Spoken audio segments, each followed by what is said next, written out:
अस्सलामुअलैकुम दोस्तों, Urdu tutorial channel में आपको खुश आमदीद। इस चैनल में आपको कंप्यूटर, इंटरनेट और मोबाइल से रिलेटेड वीडियोस देखने को मिलेंगी जो कि उर्दू ज़बान में होती हैं और बिल्कुल फ्री होती हैं। तो दोस्तों, अगर आपने अभी तक मेरे चैनल को सब्सक्राइब नहीं किया तो प्लीज़ वीडियो के नीचे सुर्ख रंग के बटन पर क्लिक करके इसको सब्सक्राइब कर लें ताकि मेरी नए आने वाली वीडियोस आप तक डेली पहुंचती रहें। आज की इस वीडियो में मैं आप लोगों को बताऊंगा कि अपनी वेबसाइट, ब्लॉगर या थंबनेल के लिए गूगल से कॉपीराइट्स के बगैर किसी इमेज, तस्वीर या लोगो वगैरह को कैसे तलाश करते हैं। यानी फ़र्ज़ करें कि अगर हम YouTube वीडियो के लिए कोई थंबनेल बना रहे हैं और इस थंबनेल पर हम वीडियो से रिलेटेड कोई तस्वीर लगाना चाहते हैं, तो इसके लिए हम क्या करते हैं, गूगल पर जाकर सर्च करते हैं और सबसे अच्छी नज़र आने वाली तस्वीर या लोगो को हम डाउनलोड करके उसे इस्तेमाल कर लेते हैं। लेकिन कभी हमने गौर ही नहीं किया कि इस फ़ोटो या तस्वीर की वजह से भी आपकी वीडियो पर कॉपीराइट का इशू आ सकता है। पहले मैं भी यही तरीका इस्तेमाल करता था, लेकिन जब से मुझे मालूम हुआ तब से मैंने इस तरीका को छोड़ दिया और फिर नए तरीके से सर्च करना शुरू कर दिया। इसलिए मैं चाहता हूं कि अगर आप भी यही गलती कर रहे हैं तो आपकी वीडियो पर भी कॉपीराइट का इशू आ सकता है। तो चलें जी, सीख लेते हैं कि कॉपीराइट इशू से बचने के लिए गूगल से किस तरह कमर्शियल यूज़ के लिए किसी फ़ोटो या लोगो को डाउनलोड करते हैं।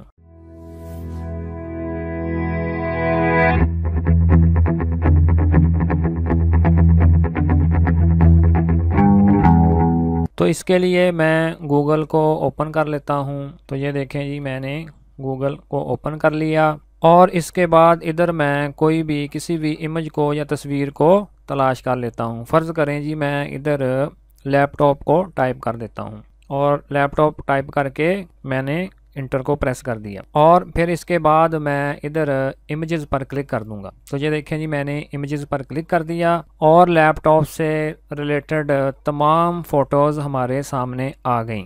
लेकिन अब हम नहीं जानते कि इन फ़ोटो में से कौन सी फ्री हैं और कौन सी फ़ोटो पर कॉपीराइट का इशू आ सकता है। तो इस मसले के हल के लिए हम इधर एक फ़िल्टर लगाएंगे, यानी कि इसको फ़िल्टर करके सर्च करेंगे और जो फ़ोटोज़ कॉपीराइट के बगैर होंगी यानी कि फ्री होंगी वो सारी सामने आ जाएंगी। तो इसके लिए आप ऊपर सेटिंग्स पर क्लिक करें और फिर उसके बाद नीचे एडवांस सर्च पर क्लिक कर दें। तो ये देखें जी, मैंने उस पर क्लिक कर दिया और फिर इसके बाद सबसे नीचे आ जाएं और इधर लिखा हुआ है यूजेस राइट्स। तो इस पर क्लिक करें तो एक ड्रॉप डाउन मेन्यू आपके सामने आ जाएगा जिसमें मुख्तलिफ कैटेगरीज की ऑप्शंस हमारे सामने आ चुकी हैं। पहली है जी नॉट फिल्टर्ड बाय लाइसेंस और दूसरी है जी फ्री टू यूज़ और शेयर और तीसरी है जी फ्री टू यूज़ और शेयर इवन कमर्शली। तो इस कैटेगरी में से आप अपनी ज़रूरत के मुताबिक किसी भी कैटेगरी को